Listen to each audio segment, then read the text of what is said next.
মাত্র 2 মিনিটের tiffin recipe, soft আর spongy. বাচ্চাদের টিফিন বা সকালের ব্রেকফাস্ট দুই জায়গাতেই ফাস্ট ফাস্ট তৈরি হয়ে যাবে। একেবারেই সহজ আর হেলথি রেসিপি। সবার প্রথমে একটা পাত্রের মধ্যে নিয়ে নেব 1 বাটি বেসন। এর মধ্যে দিয়ে দেব 1 বাটি গাজর কুচি, হাফ বাটি মতো পেঁয়াজ কুচি, দিয়ে দেব বেশ কিছুটা ধনেপাতা কুচি, সাথেই কাঁচা লঙ্কা কুচি। এবার স্বাদ মতো লবণ, হাফ চামচ মতো হলুদ, এর সাথে দিয়ে দেবো 1 চামচ ধনিয়া গুঁড়ো, 1 চামচ লঙ্কার গুঁড়ো, হাফ চামচ কাশ্মীরি লঙ্কার গুঁড়ো, হাফ চামচ গোলমরিচ গুঁড়ো। ঝালটা আপনাদের প্রয়োজন বুঝে দেবেন, মানে যদি বাচ্চাদের জন্য বানান তাহলে ঝালটা কমিয়ে দেবেন। এবার অল্প অল্প জল দিয়ে এর একটা স্মুথ ব্যাটার তৈরি করে নিতে হবে। একদমই সিম্পল আর সহজ একটি রেসিপি, মাত্র 2 থেকে 2.5 মিনিটের রেসিপি। প্লিজ ভিডিওটা শেষ পর্যন্ত দেখে যাবেন, আশা করছি ভালো লাগবে।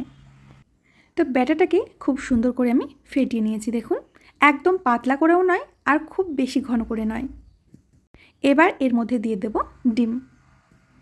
আমি এখানে মাত্র 2টো ডিম দিচ্ছি, চাইলে আপনারা ডিমের পরিমাণ বাড়াতে পারেন। খুব ভালো করে ডিমটাকেও মিশিয়ে নেব। দেখুন বন্ধুরা, ব্যাটার কিন্তু আমাদের একেবারেই রেডি হয়ে গেছে। ঠিক এরকমটাই করতে হবে। এবার লাগবে আমাদের ব্রেডটাকে ভালো করে ডুবিয়ে নিতে হবে, মানে ব্যাটার ভালো করে এর গায়ে মাখিয়ে নিতে হবে। আগে থেকে একটা প্যানে আমি একটু বাটার ব্রাশ করে রেখেছিলাম। তাওয়াটা গরম হলেই আমি 2টো ব্রেড এর উপরে দিয়ে দিচ্ছি।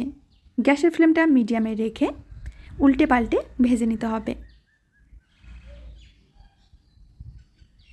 এই ব্রেড টোস্টটা কিন্তু আপনারা বাটার দিয়েই ভাজবেন, তেল দিয়ে ভাজবেন না। বাটার দিলে একেবারে সফট হবে। তেল দিয়ে ভাজতেই পারেন, তবে সেক্ষেত্রে স্বাদের একটু তারতম্য হবে। মাত্র 2 থেকে 3 মিনিটের মধ্যেই কিন্তু এটা ভাজা হয়ে গেছে। এখন নামিয়ে নেব। দেখুন এটা দেখতে কতটা লোভনীয় লাগছে। আর একইভাবে আমি বাকি ব্রেডগুলো ভেজে নেব। বন্ধুরা, আশা করছি আজকের এই সহজ রেসিপিটা আপনাদের অনেক ভালো লেগেছে। ভালো লাগলে প্লিজ লাইক, কমেন্ট, শেয়ার করতে কিন্তু একদমই ভুলবেন না। দেখুন এটা কতটা পরিমাণে সফট হয়েছে।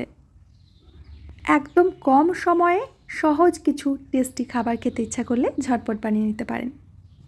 তো আমার প্রিয় বন্ধুরা, আমি আজ এখানেই বিদায় নেব। আবার দেখাবে নতুন রেসিপির সাথে। ততক্ষণের জন্য সবাই ভালো থাকবেন, সুস্থ থাকবেন, আনন্দে থাকবেন।